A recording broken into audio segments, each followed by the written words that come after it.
waxaana jiri doonaa habab uu mustamiya oo lagu soo xirayo oo la xiriirta inuu musuqmaasuq sameeyey. Salvador Sanchez ayaa waxaa lagu eedeeyey in uu lunsaday hanti dadweyne, hase yeeshee waxa uu sheegay inay maxkamadaynayso dowladda cusub ee El Salvador. magaalada saddexaad ee ugu weyn waddanka Australia, Brisbane, ayaa dhowaan waxaa la gelin doonaa xayiraad iyadoo la isku dayayo in la xakameeyo faafitaanka nooca Delta ee fayraska corona. malaayiin qof oo magaaladaas degan ayaa waxaa lagu amri doonaa in aanay guryaha ka soo bixin muddo 3 maalmood ah. ugu dambeynna ergeyga gaarka ee midowga Yurub Thomas Nicholson ayaa BBC-da waxa uu sheegay inaanay muuqan rajo badan oo lagu hakinayo qulqulatooyinka ka taagan waddanka Afghanistan. rajada ugu macquulsan ayuu sheegay inay tahay in la iska caabiyo weerarka Taliban. warka caalamkana waa nageynta Fartun. aad buu mahadsan yahay Cabdifataax Ibraahim Cagayar ayuu kaasi ahaa wararka caalamkiina la socodsiinayay. dhageystayaal haatan u diyaar garooba qaybaha kale ee barnaamijka. subax wanaagsan mar kale dhageystayaal, aynu ku bilowna ee gudoomiyaha kooxdii shalay lala beegsaday qaraxii Kismaayo Ismaaciil Cali Cabdi ayaa inooga waramay xaaladooda iyo sida ay wax u dhaceen iyo waliba sidoo kale qasaarihii ka dhashay qaraxaasi. qarax ayaa shalay gelinkii dambe lala beegsaday gaari bas ahaa oo ay saarnaayeen ciyaartooyda jeeya CCI ee Jubbaland. qasaaraha dhimashada ayaa sii koraysa iyadoo xaalada qaar ay kamid ah dhaawacyada ciyaartooyda laga dayrinayo. haddaba gudoomiye Ismaaciil ayaa iiga waramay sida ay wax u dhaceen. maanan filaynin in masiibadan ay nagu dhacayso. intii naga dhimatay ilaahay ha u naxariisto, inta dhaawac culus ahna ilaahay caafimaad degdeg ha siiyo. wallaahi xaalad halis ah oo aan qiyaasi karin. xalay ma seexanin, hurdana igama imaanin. markay iga baxeen dad aan aad u jeclaa, walaalo aan ahayn, aanan filaynin in aan waynayo shalay gelinkii dambe. marka xaaladayda shalay ilaa maanta ma qiyaasi karo, ma garan karo waxaan oola taageergaraysanayo maadaama aan nahay bulshadii rayidka, dhalinyaro mustaqbal leh, qaarkood sanadkan dugsi sare dhameeyey, jaamacad filayay. wallaahi ma garan karo dhibaatadan waxa loola eeganayo dhalinyarada Soomaaliyeed ee mustaqbalka dalka ah. footballka ama kubadda cagta ma lahan walaal la taageergaraysto, siyaasadana kuma jiraan. marka kooxaha cadowga ku ah ummadda Soomaaliyeed ayaa dhibaatada geysatay. intuu la eg yahay ee qasaaraha dhimasho iyo dhaawac ee ka dhashay ee qaraxan?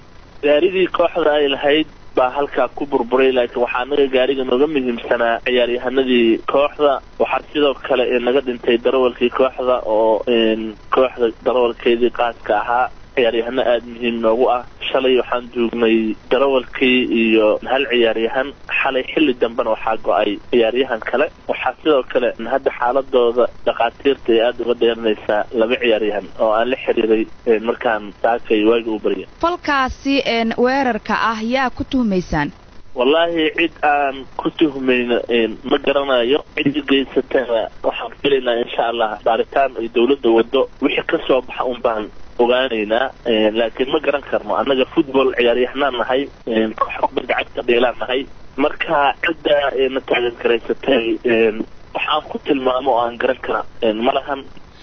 waa tahay marka xaggee kusii socoteen marka ay arrintan dhacaysay?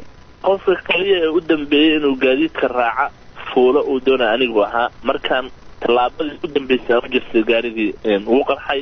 waxaan isku diyaarinay inaan horyaalkii furmayay aan ka qayb galno. koobkii sanadka hore aan ku guulaysano maadaama qoladii daafacanaysa ama horyaalka inay ilaashato ama marka la ku guulaysto doonaysa aan nahay. koobkii aan dib u celin rabnay maadaama xiriir kubadda cagta Soomaaliya uu ku sugnaa, gaar ahaan madaxweynaha dowlad goboleedka Jubbaland uu furayay. qaraxan ma wuxuu ahaa mid gaariga lagu xiray mise wax lagu soo tuuray? wallaahi ma qiyaasi karo. waxaan filayaa in gaariga lagu xiray. qof gaariga noo soo galay ama noogu imaaday ma jirin. ilbaabka wuu furnaa, qofka ugu dambeeyey ee fulay anigu ahaa. marka gaariga intiisa dambe oo hal mar hataa jawiga ma qiyaasi karo siduu ahaa. qarxay, uuraa ay qarisay. ciyaaryahanada qaar baa daaqada gaariga ka baxay. uuradii markii aragtideeda ay fiicnaatana waxaan dib u bilaabay aniga iyo maamulka kooxda in aan badbaadino ciyaaryahanadii inta aan badbaadini karno.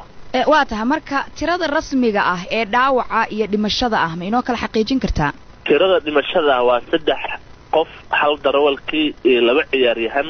dhaawaca ciyaaryahanada soo gaaray ilaa waxay ahaayeen 6 qof marka laga reebo yarka gadaal dambe ka dhintay inta kale fir qaar guryahooda lugahooda ku aada way jireen oo markay gaari ka soo degayeen dhacayay laakiin inta isbitaalka aan geynay ama gurmadka degdega aan saarnay waxay ahaayeen 6 qof hal baa gadaal ka dhintay marka tirada dhimashada waa 3 laba ciyaaryahan iyo hal darawalkii ah iyo ciyaaryahan gadaal ka dhintay marka waxay noqonaysaa laba ciyaaryahan oo naga dhimatay iyo darawalkii oo naga dhintay marka waxaan leeyahay inna lillahi wa inna ilayhi raaji'uun aadan uga xunnahay mar koowaad mar labaad iyo mar saddexaad dhalinyaradii qiimaha badneed ee naga baxay kaasi waxa uu ahaa gudoomiyaha kooxdii shalay la beegsaday qaraxii Kismaayo Ismaaciil cali cabdi oo qadka telefoonka igu waramayay qaar kamid ah dhageystayaasheena ayaa qodobkaasi aragtidooda ka soo dhiibtay Cabdiraxmaan Suluba waxa uu leeyahay waxa uu joogaa Boosaaso waxaan aad uga xumahay in ciyaartoydii shalay la beegsaday qaraxa waa arin aad u xun waxaana leeyahay waa in ay maamulka Kismaayo ay wax ka qabtaan dhibkani ayna soo qabtaan cidii falkani geysatay sharcigana la hormariyo waa Yaxye Sarcade oo jooga Cabdwaq waxa uu leeyahay kooxda dhalinyarada ee shalay la beegsaday qaraxa magaalada Kismaayo ka dhacay runtii waan ka xumahay waxayna muujinaysaa sida argagixisadu ay u ciribtirayso ubaxa dalka waana in meel looga soo wada jeesto waa hagaag kuwaas waxay ahaayeen qaar kamid ah dhageystayaasheena Facebook oo aragtiyadooda halka inoogu soo gudbiyay haatana Israa'iil ayaa ku eedeysay dawladda Iiraan inay ka dambeysay weerar lagu qaaday markab shidaal oo ay ku dhinteen 2 shaqaale ah kana soo kala jeeday ee dalalka Ingiriiska iyo Romania wasiirka arrimaha dibadda Israa'iil ayaa sheegay in Iiraan aysan dhibaato ku ahayn kaliya Israa'iil waxaana uu dunida ku booriyay in aan laga aamusin falkan dhacdadan ayaa u muuqata mid si weyn kor ugu sii qaadaysa xaaladaha ama xiisadaha ka taagan gobolka Xasan Sheekh Cumar ayaa warbixintan inoo soo jeedinaya doonida shilka gashay oo ay maamusho shirkad fadhigeedu yahay magaalada London oo lagu magacaabo Zodiac Maritime ayaa ka baxday xeebaha Oman markii shilku uu dhacay Khamiistii shirkaddan oo leeyahay milkiilaha maraakiibta Israa'iil ee Yelofa ayaa sheegtay inay wado baaritaano la xiriira sidii lagu ogaan lahaa wixii dhacay balse wasiirka arrimaha dibadda Israa'iil Yair Lapid ayaa jimcihii shalay ahaa ku eedeeyay Iiraan argagixisanimo Iiraan kaliya dhibaato kuma ahan Israa'iil ayuu Mr Lapid ku yiri bayaan uu soo saaray isagoo intaa raaciyay in dunidu aanay ka aamusin si kastaba ha ahaatee faahfaahinta weerarka ayaan weli si quman loo cadayn Iiraanna weli kama aysan hadlin eedeymaha loo jeediyay dhacdadan ayaana u muuqata mid si weyn kor ugu sii qaadaysa xiisadda ka taagan gobolka waxaana wararka qaar ay sheegayaan in diyaaradaha nooca aan duuliyaha lahayn ay ku lug lahaayeen weerarka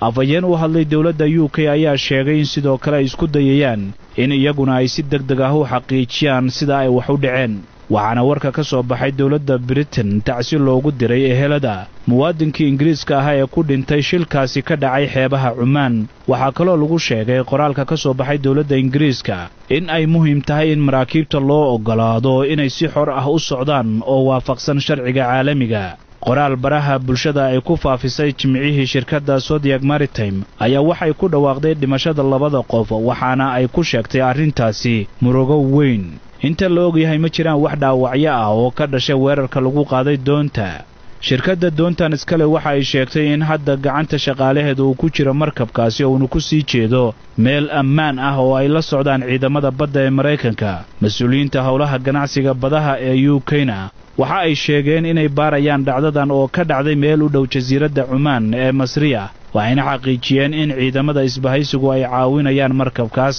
waaxda arrimaha dibadda Mareykanka ayaa iyana sheegtay inay aad uga walaacsan tahay weerarkaasi ayna si dhow ula socdaan xaaladaha markabkan ayaa ka soo ambabaxay magaalada Dar es Salaam ee dalka Tanzania waxaana uu ku safrayay waqooyiga badweynta Hindiya isagoo ku sii jeeday dalka Isutaga Imaaraadka Carabta sida laga soo xigtay shirkadda Zodiac Maritime wax shixnad ah ma saarnayn markabka markii uu shilku dhacayay dhowr dhacdo oo hore ayaa lagu waxyeelay maraakiib ay Israa'iil iyo Iiraan leeyihiin waxaana shilalkaasi ay ka dhaceen aagga hadda uu shilku ka dhacay aad buu mahadsan yahay wariyahayaga Xasan Sheekh Cumar ayuu kaasi ahaa warbixintaasi inoo soo jeedinayay dhageystayaal halka aad weli naga dhageysanaysaan waa laanta Soomaaliga ee BBC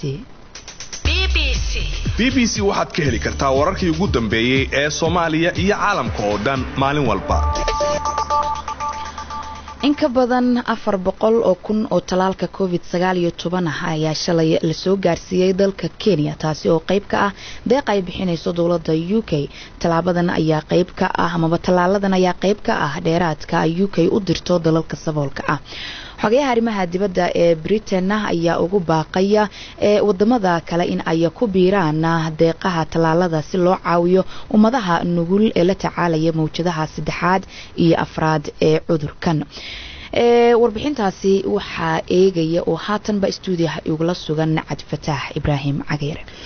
fartuunay guud ahaan Kenya waxay helaysaa baa leeyahay in ka badan 800,000 oo doos ama kuuro oo fayraska talaalka fayraska corona oo ka helaysa dhanka iyo UK toddobaadada soo aadan kala barkii ugu horeeyay waxa leeyahay waxa la soo gaarsiiyay Kenya xalay ilaa shalay markaas oo deeqdii ugu horeysay gargaara oo dhanka fayraska talaalka fayraska corona oo Great Britain ay bixiso waliba haafka kale waxa iman doona baa leeyahay iyadoo la soo marsiinayo barnaamijka COVAX loo yaqaan talaalka fayraska corona caalamku isugu gudbiyo dalkan marka waa dalkii ugu horeeyay Afrikaana ama kaliya ee Afrikaana ee helay talaalka fayraska corona oo waliba si toos ugu helay dawladda UK. saraakiisha UK waxay sheegayaan in Kenya ay u doorteen in talaal aad ugu baahan tahay oo mid koowaad mid labaadna in ay awood u leedahay in si degdeg ah ay talaalkaas ku qaadato mid saddexaadna waxay saraakiishu ku sheegeen xiriirka qotada dheer ee dawladda UK iyo dawladda Kenya ka dhaxeeya.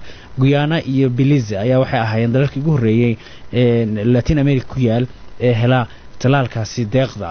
UK-na waxay sheegtay in ay qadarisay oo ixtiraamtay yaboheedii ay shirkii bishii la soo dhaafay yeesheen madaxda G7 ku yaboohday in ay si degdeg ah dalalka saboolka ah ku gaarsiin doonto talaalka arintaas oo diiradda kadib markay diiradda saartay in dadkeedana ay talaasho waa Britain. marka fartuunay talaalkaasi waxa leeyahay wuxuu culays badan ka dejinaya dalalka sida Kenya oo kale kuwaas oo la dagaalamaya wajiga saddexaad ee cudurkan sidoo kalena waxa qasab ah in talaalkan si degdeg lagu isticmaalo. talaalkan hadaba soo gaaray Nairobi waxa leeyahay wuxuu waqtigiisa dhici doonaa bisha September bisha haatan Britain bilaabanaysa ku xigta. waa hagaaga aad buu mahadsan yahay Cabdifataax Ibraahim Cageere ayuu kaasi stuudiyaha igula sugan warbixintaasina inoo sharaxayay.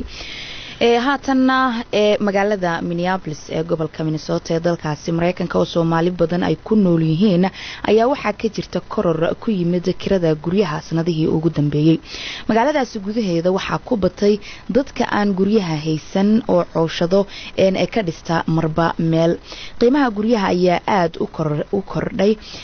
ururada bulshada ayaa isugu soo baxay dibadbax ay kaga hadlayeen arintan. waxa dibadbaxaasi warbixintani ka diyaariyay Siyaad Saciid Saalax oo Minnesota ku sugan. qof walba guriga waa laga saarayaa carruur badan baad haysataa. waa goob luuqado badan oo dani isu keentay looga hadlayo. waa goob dibadda oo ka mid ah meelaha lagu nasto ee magaalada Minneapolis. waxaa shalay isugu soo baxay dadyo kala duwan oo dhammaantood cabashadoodu ay ahayd kirada guryaha oo qiimaheeda uu kor u kacayo. in muddo ah Minneapolis iyo gobolka Minnesota oo dhan waxaa ka jiray sicirka guryaha oo aad kor ugu kacayay oo la oran karo 5 sano oo la soo dhaafay waxa uu ku dhow yahay meelaha qaar laban laab intii markii hore kirada la bixin jiray. Soomaalida Minnesota waxa ay ka mid yihiin dadka ay sida gaarka ah u saameynayso arintan iyagoo awal ahaa qoysas ahaan kuwa ballaaran marka loo eego dadkan Mareykanka ayaa haddana dhibaatadani ay si gaar ah u taabatay waana wax ay kaga duwanaayeen dadkii shalay isugu soo baxay halkan. qof walba gurigi waa laga saarayaa carruur badan baad haysataa ka bacdi maaragtay gurigii baad maaragtay dad badan baa tiin ka guura. waa ugaas Qadar Maxamuud oo ka mid ah odayaasha Minnesota oo ay saameysay kororka kirada guryaha oo sheegay in loo baahan yahay in arintan meel looga soo wada jeesto wax ka qabashadeeda.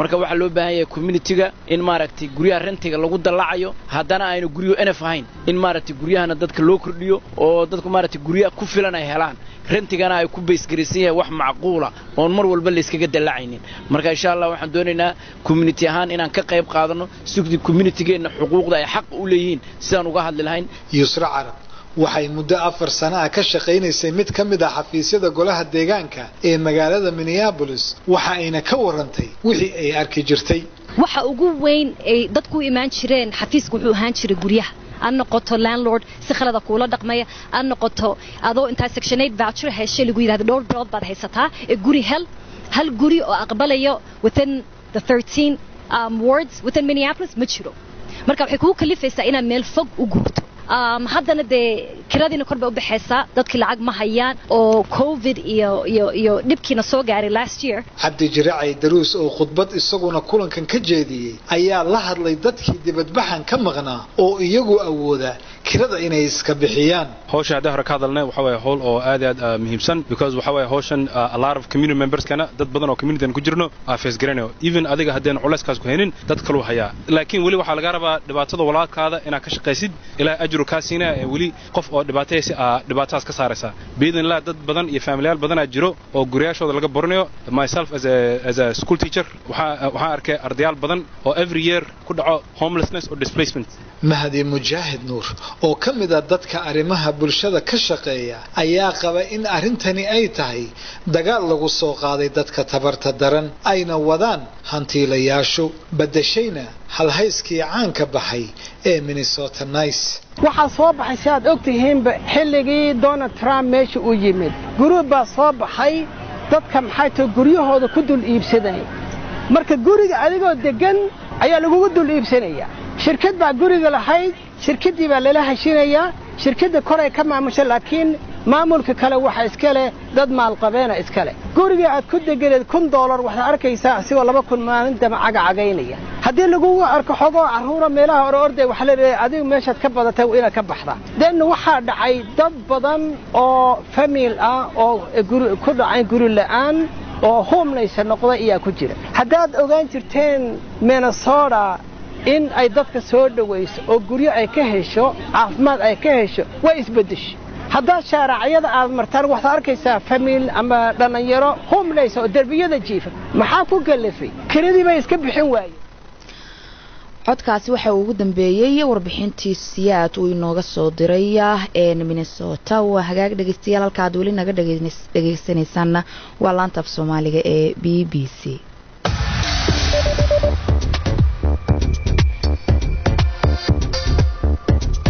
bogga internetka ee bbcsomali.com waxaad ku helaysaa maqal muuqaal iyo qoraal wararkii ugu dambeeyay ee caalamka iyo Soomaalida sida ay u dhacayaan halka ay ka dhacayaan iyo saamaynta ay leeyihiin bbcsomali.com waxa ka go'an daqiiqad kasta soo gudbinta warar la hubo waraysiyo warbixinno iyo macluumaad aqoon kororsi ah haddaba si aad u hesho adeegyadaasi si fudud abka BBC Somali ugala soo deg Google Play ama App Store-ka bbcsomali.com waa halka ugu horeysa ee wararka laga helo bbcsomali.com mar kasta iyo meel kasta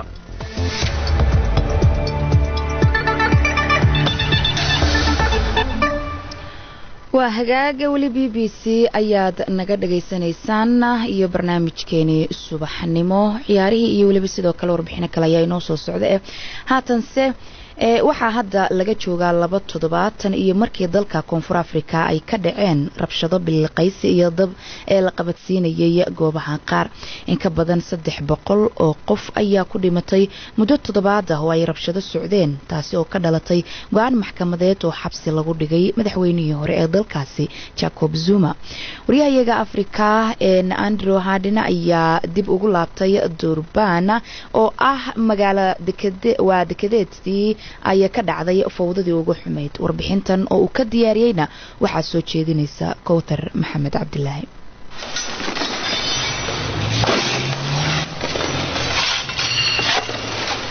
shanqarta aad maqlaysaan waa magaalada Durban oo ah magaalada dogobyada They took everything. They didn't even leave a mere hair dryer or a comb.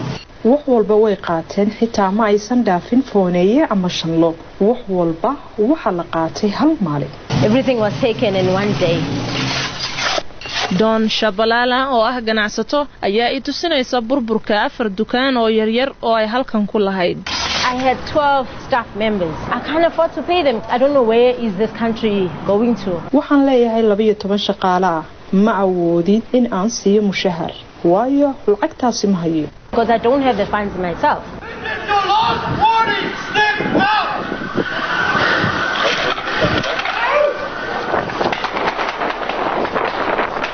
muddo 7 ah ay rabshado ka socdeen halkan booliiska ma aysan diyaarsanayn taa awgeed qowmiyadaha ayaa ku qasbanaaday inay isdifaacaan iyagoo mararka qaar iskala soocaya midab ahaan iyagoo isku eedeynaya dilalka aan loo meeldayn mas'uuliyiinta dalka Koonfur Afrika ayaa haatan garwaaqsaday in rabshadihii dhacay ay ugu yaraan ahaayeen kuwa ay soo abaabuleen xulafada madaxweynihii hore ee dalkaasi Jacob Zuma kuwaas oo cara ka muujiyay xarigiisa Sihle Zikalala waa hogaamiyaha xisbiga haya talada dalka Koonfur Afrika ee ANC.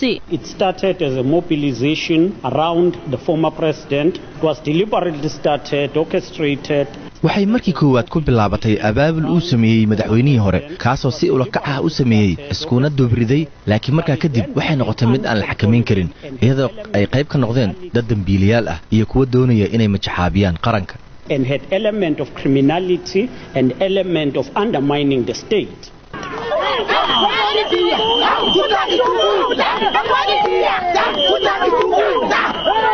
taageerayaasha madaxweynihii hore ee Jacob Zuma ayaa isugu soo baxay magaalada Durban kuwaas oo ka soo horjeeda xisbiga talada haya ee ANC. Nkontesha Shezi ayaa waxa uu hogaaminayaa koox wada olole oo la xiriirinayo Mr Zuma. Of course we are in a constitutional democracy. Dabcan waxaan ku jirnaa xaalad dimuqraadi ah oo dastuurku ogolaanayo. Waa olole la doonayo in lagu soo celiyo xorriyadda dhaqaalaha. Is the battle for economic emancipation.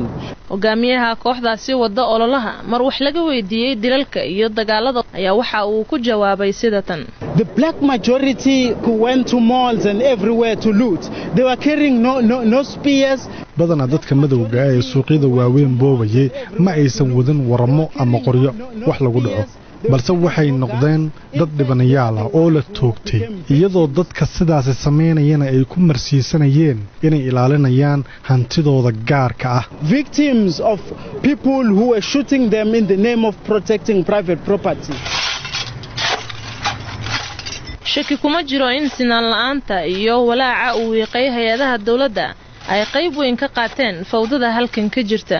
dalka Koonfur Afrika wuxuu haystaa fursad oo aan ahayn kaliya nadiifinta haraadigii burburkii dhacay balse inay la timaado hanaan siyaasadeed oo ka duwan kii hore. waa hagaag Kawthar Maxamed Cabdilaahi aad bay u mahadsan tahay oo warbixintaasi ee laga soo diyaariyay Durban inoo soo jeedinaysay. dhageystayaal weli laanta Soomaaliga ee BBC ayaad naga dhageysanaysaan. dawladda Turkiga ayaa wada dadaalo ay ku xakameynayso dabka kacay ee keymo ku yaala dalkaasi Turkiga. waxa inoo faahfaahinaya warkan oo haatan stuudiyaha ugu la soo biiray Xasan Sheekh Cumar Xasan. fartun waad mahadsan tahay kumanaan ka mid ah shaqaalaha dabdamiska ee dalka Turkiga ayaa la dagaalamaya dab ka kacay tuulooyin iyo meelaha loo dalxiis tago oo ku yaala xeebaha dalka Turkiga. wararku waxa ay sheegayaan in 4 qof ay dhimatay 10 kalena la dhigay isbitaalada. dadkaasi waxa la sheegayaa in khasaarahaasi ama dhibaatadaasi ay ka soo gaartay dabkaasi halkaasi ka kacay. wasiirka beeraha ee dalka Turkiga ninka lagu magacaabo Manfaged ayaa waxa uu sheegay in markaasi dawladdiisu ay ku dadaalayso si dabkaasi loo xakameeyo. 3 bari ee ugu dambeysay ayaa dabkaasi ka socday kaymo ku yaala dalka Turkiga waxaana la sheegay inuu baqdin geliyay dadkii dalxiiska u tagayay deegaanada markaasi loo dalxiis tago iyo meelaha kale oo dabcan dadku ay ku noolaayeen. sidoo kale waxa laga baqdin qabaa in dhibaato badan uu u geysto xayawaanaad badan oo ku nool dhulkaasi marka dawladdu hadda waxay sheegtay in ay wado dadaal aysan markaasi hagar ku jirin si arintaasi wax looga qabto iyadoo sheegtay in dadku ay ka digtoonaadaan ama ay ka dheeraadaan meelaha dabka uu ka kacay oo qasaaruhu uu ka soo gaari karo wasiirka beeruhu waxa uu sidoo kale sheegay in dawladdiisu ay markaasi ku dadaalayso in dadka isbitaalada iyo meelaha ay u baahan yihiin la geeyo marka ay dabkaasi wax ka soo gaaraan meelaha dabka uu ka kacay waxay ka mid yihiin sidaan horena u xusay meelaha ugu quruxda badan dalka Turkiga waa meelaha xeebaha ku dhow halkaasi waxaa dabcan tagi jiray dadka dalxiiska ah ee dalkaasi yimaada iyo dadka gudaha ku nool ee dalka Turkiga marka arintaasi waxa la leeyahay sidoo kale waxay caqabad ku noqon kartaa fartuunay dadkii halkaasi tagi jiray oo dabcan qarashna uu ka soo gali jiray dawladda Turkiga waa hagaag aad buu mahadsan yahay xasan sheekh cumar ayuu kaasi ahaa dhageystayaal haddii aynu eegno ciyaarihii kooxda Manchester City ayaa waxa ay lacagtii ugu badnayd ee ku doonaysa oo gaaraysa 100 milyan oo giniga sterlinka kabtanka Aston Villa ee Jack Grealish wuxuu noqon doonaa lacagtii ugu badnayd oo qof lagu la soo wareega hadii la ogolaado idaacadii subaxnimona waa inaga inta dhageystayaal dib ayaan hawada ugu kulmi doonaa 2 duhurnimo haduu Allaah wada la ogolaado